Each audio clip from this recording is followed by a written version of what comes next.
Good afternoon. Good afternoon once again.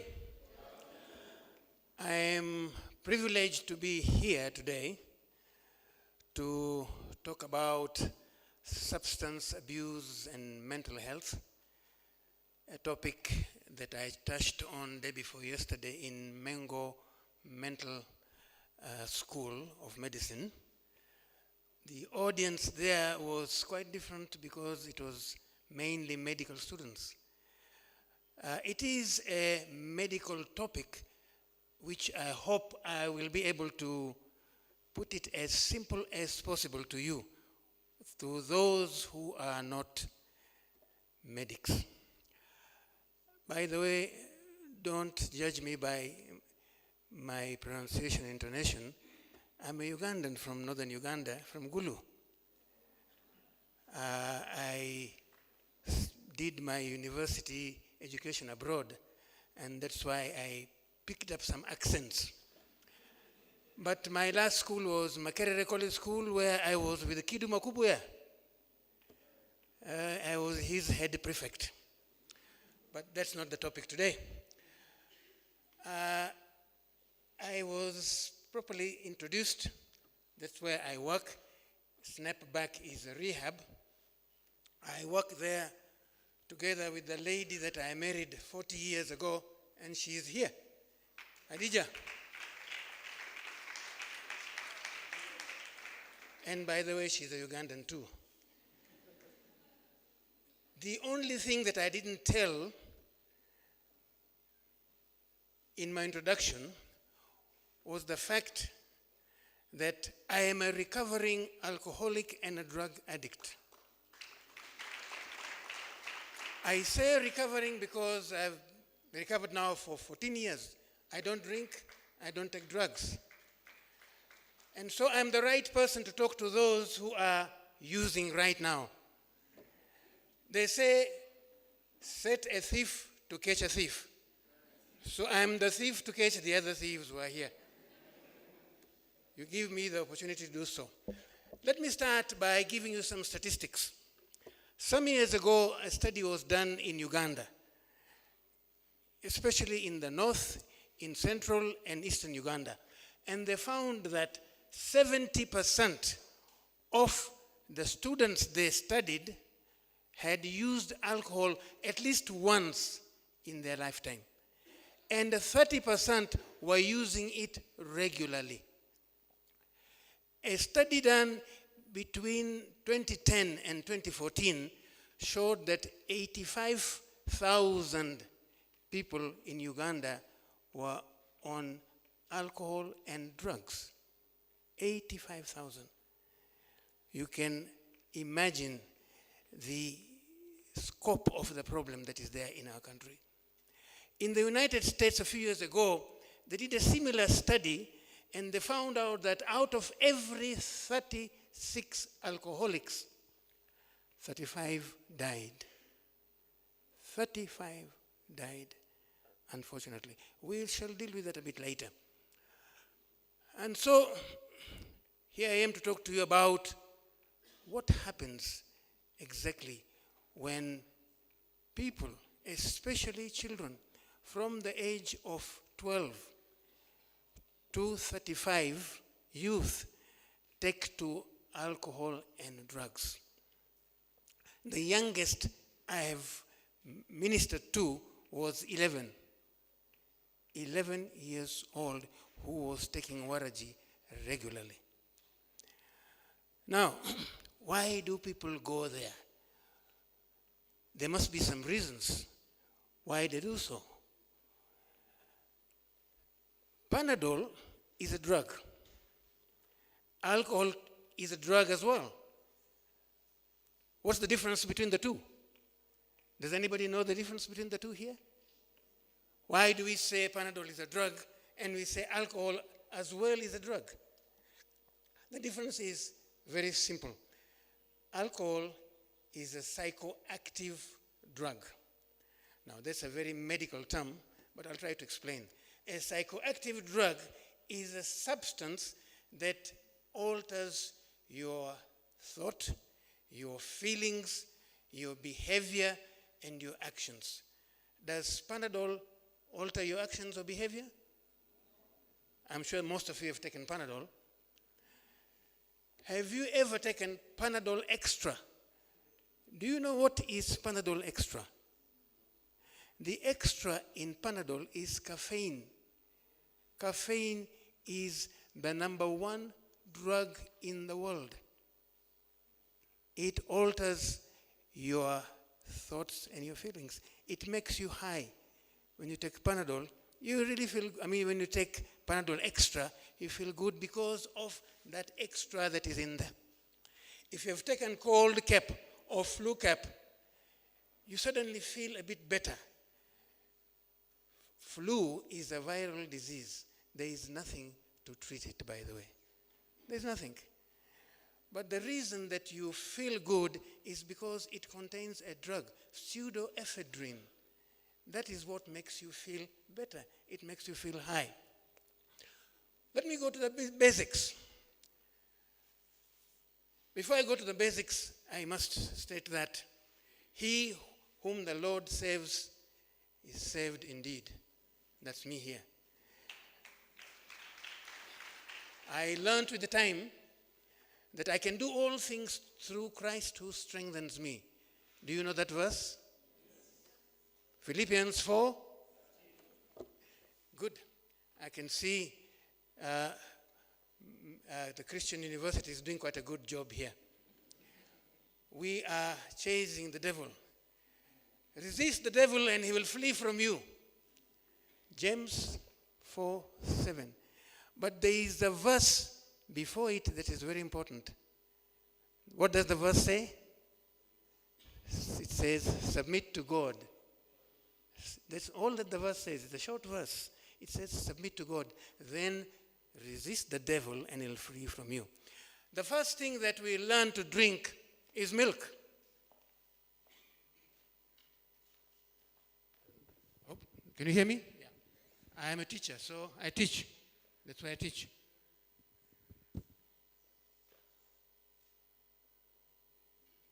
Why do we drink milk? Survival. We have to survive. It's a must. The next thing that we drink is water. It takes care of our thirst. As we grow a bit older, we are given soda.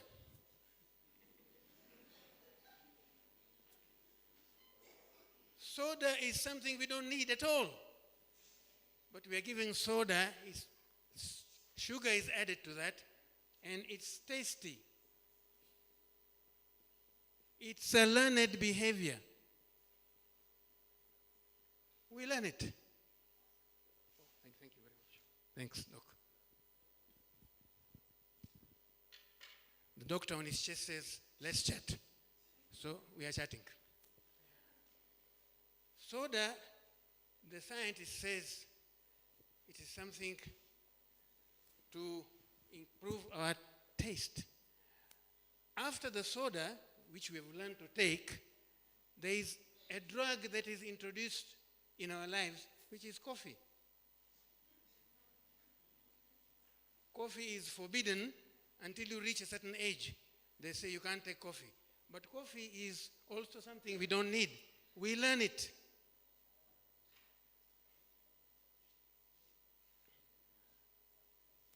One of the reasons we learn it is because of we try to drink it is curiosity. When the parents are not there, you try to drink soluble coffee. You sneak into the cupboard and get it. The next reason is custom dictates it.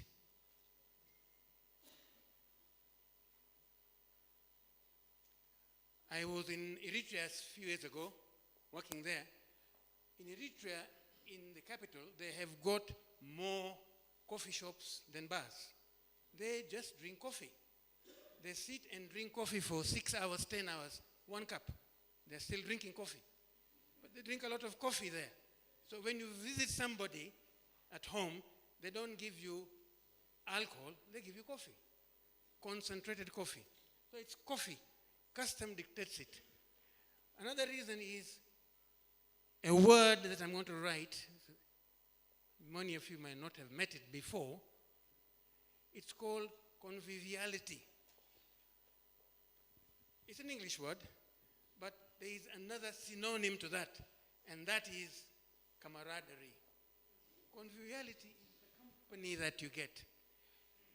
You put about 75 people in a hall, give them Nile breweries, whatever it is, Uganda Waraji and club, lock the room, go back after 1 hour, open the room and you will see. Oh, they are talking, discussing the presidential term limit and whatever it is. They are so happy, they are friends. I should have met you long time ago. What has happened? Conviviality. Conviviality. Add to that alcohol now.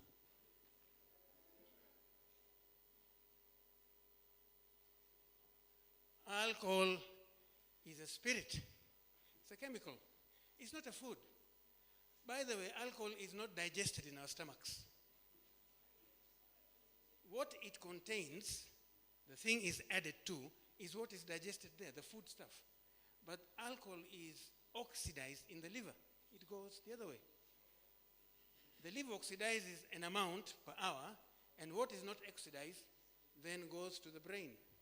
And that's what makes us intoxicated, the amount that is not oxidized. We are very curious when we are kids. You want to know what daddy drinks. And daddy feels so high and starts talking and joking. You want to do the same thing. So curiosity is the first thing. I want to drink. And you are told you can't do so now until you are 21. So when you hit 21, you say, it's now time for me to drink. I'm in Uganda Christian University. Dad is not there. Let me try and drink. That's curiosity. Custom dictates that we drink. Society says so. When somebody is born, what do? There's a party. We drink. The poor little kid does not even know why you are drinking. But you are drinking. When somebody dies, we drink. When there's a celebration, we drink.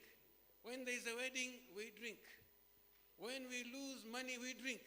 When we gain money, we drink. We drink on Mondays, Tuesdays, Wednesdays, Thursdays, Fridays. We just drink. Why do we drink? It's because of customs. Conviviality. You meet friends and you want to be social to them. You want to be friendly. You meet in a place like a bar and you share club beer or whiskey, whatever it is. You drink. It is because of conviviality. But there's another reason why we drink, and that is escape.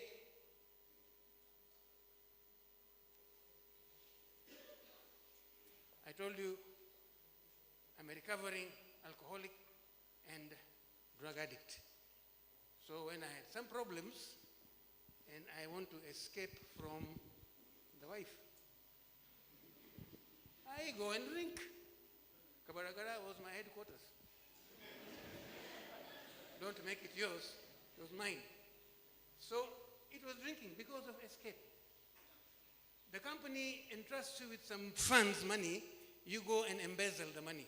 Where do you go to? You go to a bar and you drink. Escape. Escape. Your girlfriend or boyfriend catches you with somebody, you have resentments, you want to hide from all those problems, you escape. So escape is one of the reasons. Another reason is pain.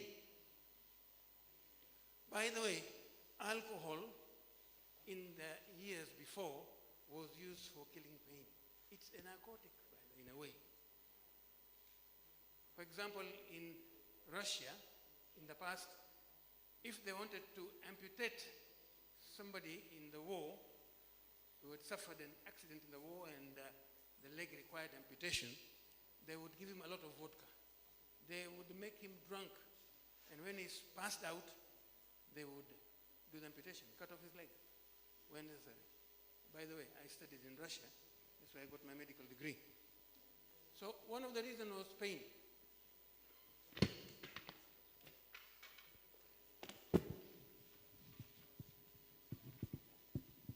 There is a doctor called Dr. Green who did a study.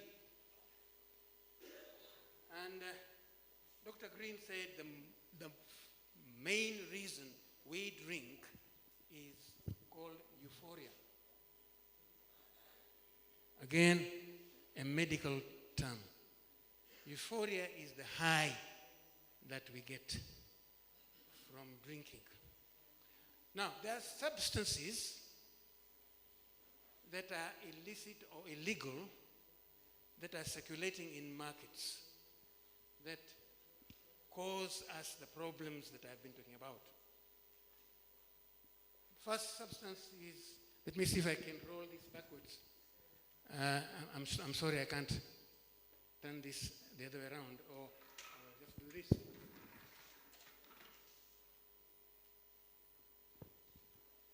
The first substance I want to talk about is alcohol. You are familiar with that. Alcohol, number one. Cannabis. That's marijuana, right? Then there is nicotine, cigarettes.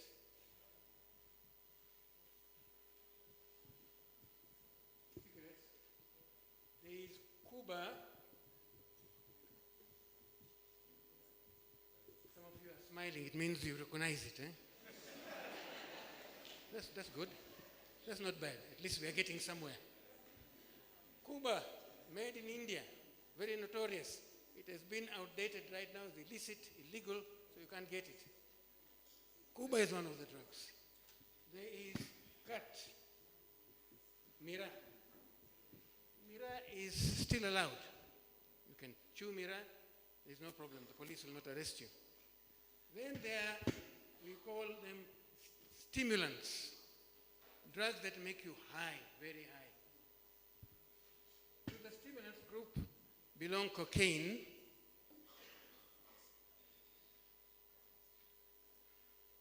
to the stimulant groups belong amphetamines, meth. Amphetamines belong to that group. Then there are drugs that we call depressants.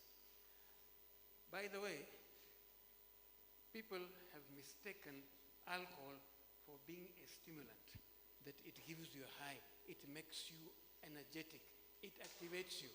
Yes, in the beginning, when you have gone for a date with your girlfriend and you decide to drink because you want to be the Lion of Judah that evening, so you drink and drink and drink, and by the time it is morning, you wake up and you start thinking, what exactly happened? You slept the whole night. It is a depressant. It puts you to sleep. It calms you down. It's like a sedative. So alcohol, if you did not know it, from today you now know that alcohol is not a stimulant. Don't go for a date and start drinking wine or something else because it's going to put you to sleep. So alcohol, cocaine, and amphetamines, depressants are many. Heroin. Heroin is a depressant. Among the drugs that are very popular now in Uganda, alcohol, marijuana, Cuba, and cat. These are the leading drugs that we have a problem with in the country. Then cocaine, amphetamines have been introduced also. They're in plenty. Have you heard of a drug called ecstasy? Ecstasy is one of them, the amphetamines. They've been introduced. Among the depressants, the doctor will agree with me, is something we call pethidine. I'll just write it down for the sake of those who are taking notes. Pethidine, morphine,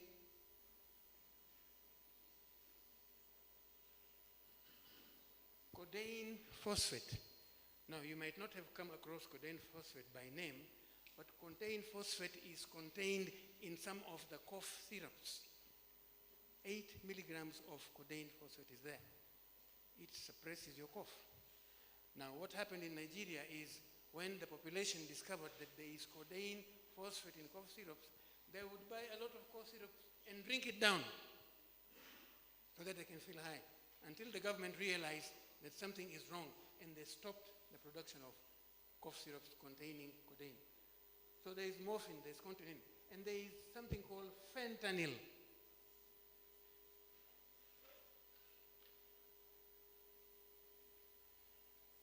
Fentanyl is very strong, extremely strong, that it will make you high in seconds. In seconds. I'm saying so because I've used it. And believe you me, I felt that's the time I really believed there was heaven. Until that time, I was still doubting whether there is one. But having taken this one, I realized. So now I now realize it's a mistake. We have thought so. Because this thing can kill. In the United States, in Canada now, is the #1 killer of adolescents and the youth. Fentanyl is now being manufactured in China. It is manufacturing it cheaply, so it's available. Fentanyl is one of the drugs. Other drugs are inhalants.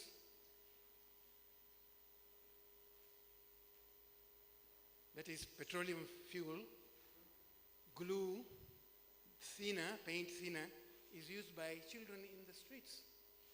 They're using those things. Other drugs that we have are hallucinogens. Hallucinogens are things that make you not face reality. It gives you ideas that are not real. So there's a PCP, phencyclidine, is one of the hallucinogens.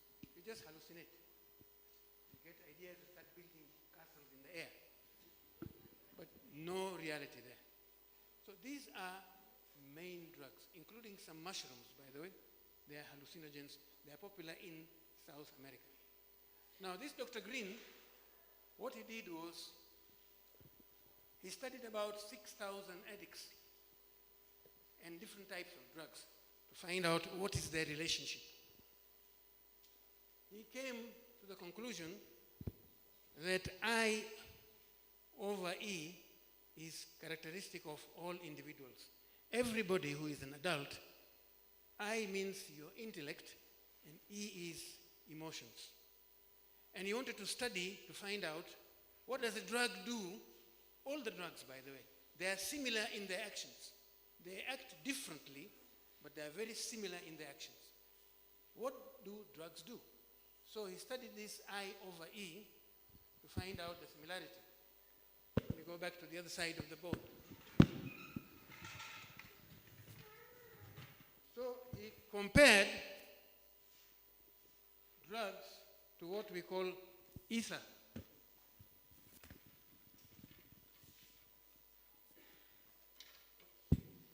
Ether is a substance that we use in the theaters and put you to sleep before the surgeon operates on you. So he compared that to ether to see what happens to the brain. Now let me give you the brain structure in simplicity. The top part is intellect. You think. Then there is, under that one is emotions. Under that is the motor neurons. Motor means movements. Under that is what we call semi-voluntary actions. Semi-voluntary. Under that is voluntary actions. And under that is what in Latin they call vita. Vita means vital. So the vital science is the deepest in our brains, in there. The vitals department controls our breathing and controls our heartbeat. You must have seen it in James Bond movies. Somebody is hit there at the back and he collapses. It's because this department is involved. So he decided to compare ether to what happens to a human being. Now, the first thing when you're given ether before the theater, it causes dryness in your throat. You feel dry. After dryness, you suddenly feel very high.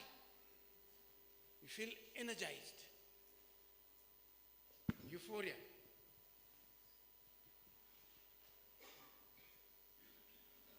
After the euphoria, there is excitement,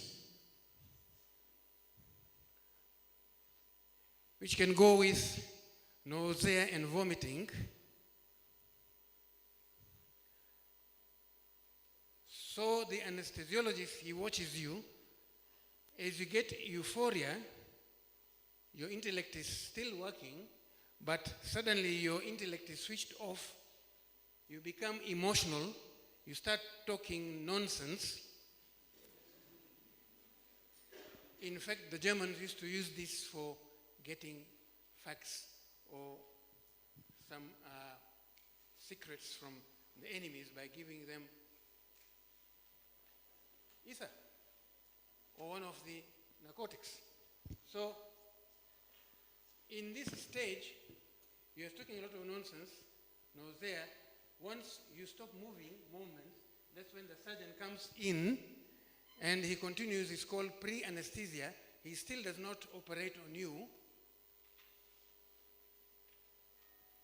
It's called pre-anesthesia. No operation yet, but when you go into voluntary stage, that's when he takes the knife and operates on you. That's called anesthesia. I hope it is quite simple for you to understand without my teaching medicine today. If he goes further than that, it's death.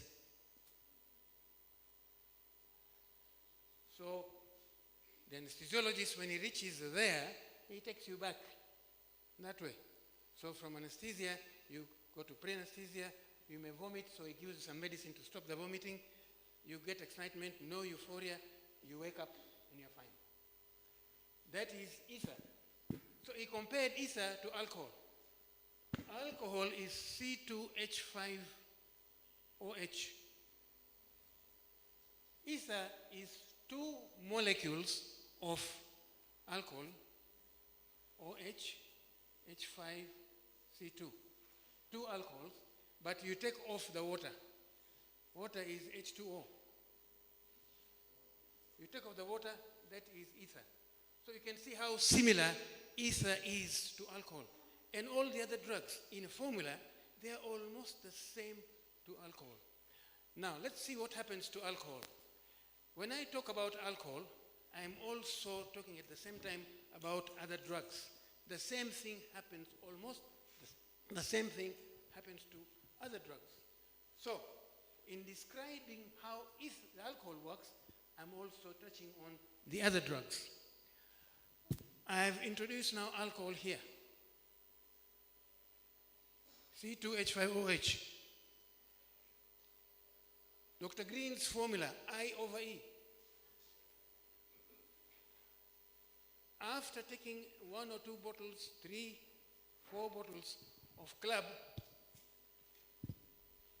in the beginning dryness occurs, especially if you drink spirits.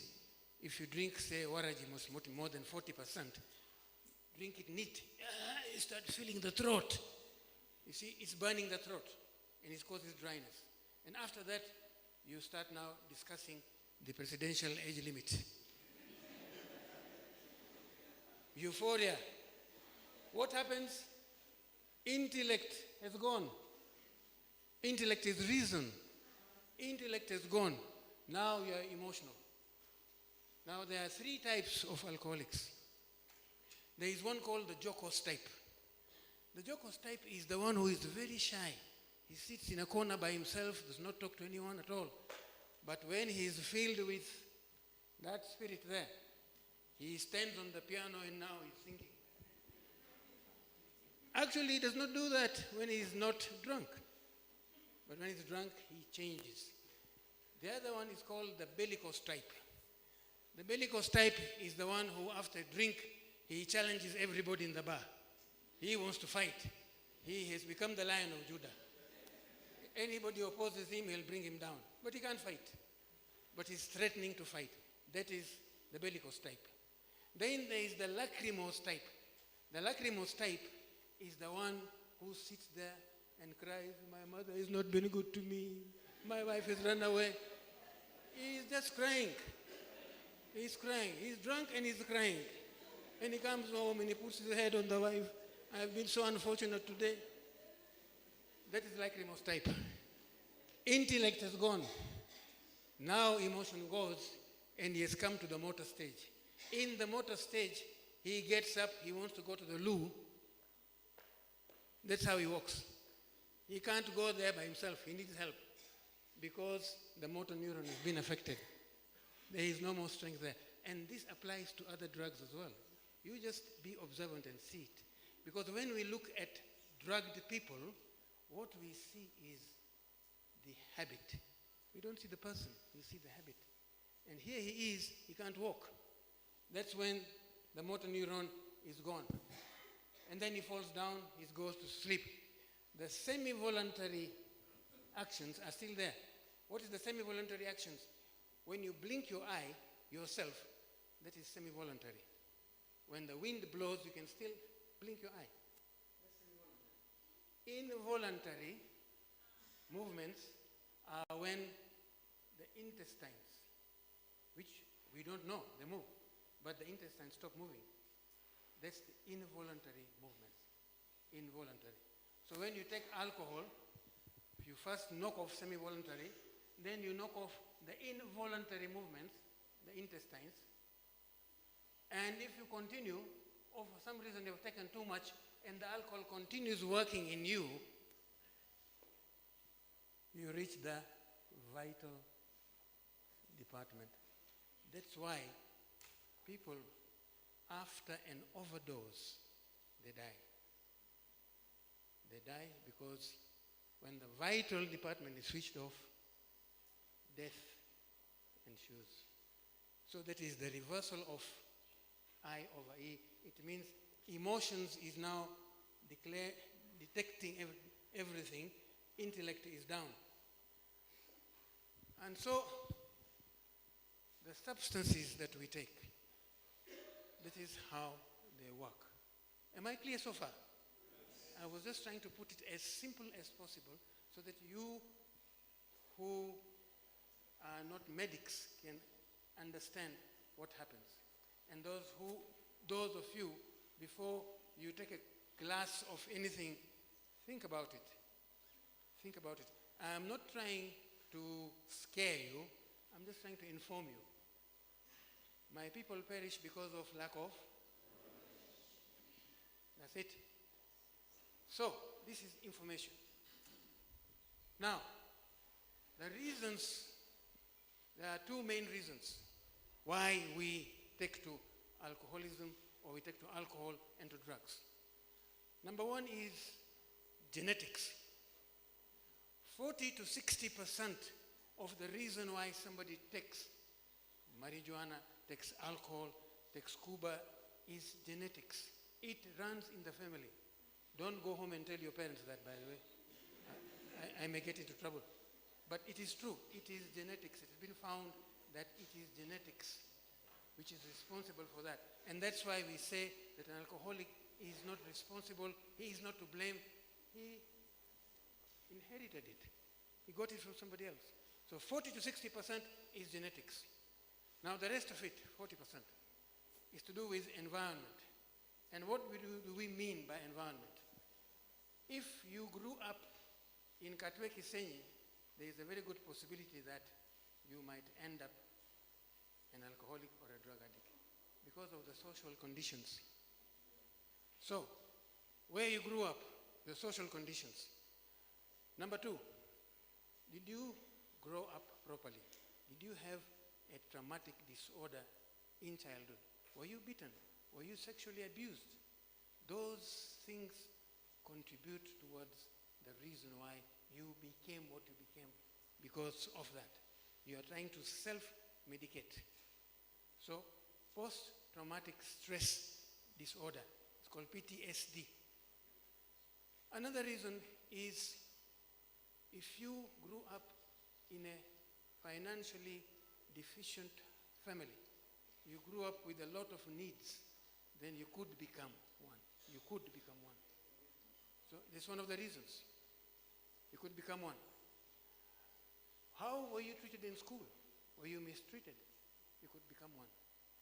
Did you have any psychiatric illnesses? Now we talked about mental health and substance use disorder. We are not saying that one causes the other, but they are correlated. Mental health, depression, anxiety, schizophrenia, personality disorders, ADHD, that is attention deficit disorder, it's all to do with, to some extent, alcoholism or your drug addiction. And finally, there is peer pressure. Peer pressure, the people that you study with, live with. Conviviality. Mind you, you are in a situation you don't want to drink because it is not necessary. You are not thirsty. People walk into coffee shops, not because they are thirsty for coffee. They walk into coffee shops because of conviviality. They want to sit with somebody and enjoy their company. So, this is what happens when you touch any of those drugs, because the action, the path of action, how they work is the same. They are chemicals in the brain which are similar in structure to the substances that we take. Say, for example, alcohol. What does it do?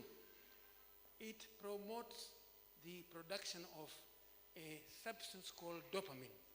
Dopamine is a substance in our body that gives us pleasure. So, when you see a child, a baby, suckling the breast, what do you see? You see a small child kicking and enjoying himself with the breast. If you are given that milk, I'm telling you, you would take off as fast as you can. It is not tasty. I know so because in the medical school, they made us taste breast milk. But this baby here is enjoying himself. He is kicking as if he's listening to some music. But the reason is he's producing dopamine. When you are shown ice cream, you start salivating. Dopamine is being produced. Now, it has been found that when we take drugs, a lot of dopamine is produced. A lot of it. And that's what gives us the pleasure. You feel good. But when dopamine is not produced, you go into withdrawal symptoms. You feel bad. That's the reason why somebody, because he feels bad, he repeats the habit. He does it again and again because he likes the dopamine. Now, the drugs produce a lot of dopamine. It has been determined that sex, we are all adults, huh? Yes, we are. Sex produces about 200 units of dopamine. 200 units. There is a drug called pethidine. Pethidine produces 1,000 units of dopamine. So, will you go for sex or you go for dopamine? Don't ask me to answer that.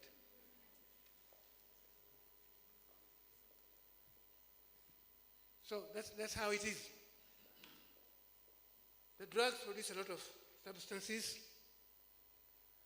and because of the dopamine that's being produced, we become enslaved. And that's why it is said that we are addicted. We are addicted to the substance. We are addicted because it is a disease of the brain. It is a disease which is compulsive. In other words, you compulsively seek the substance to get it.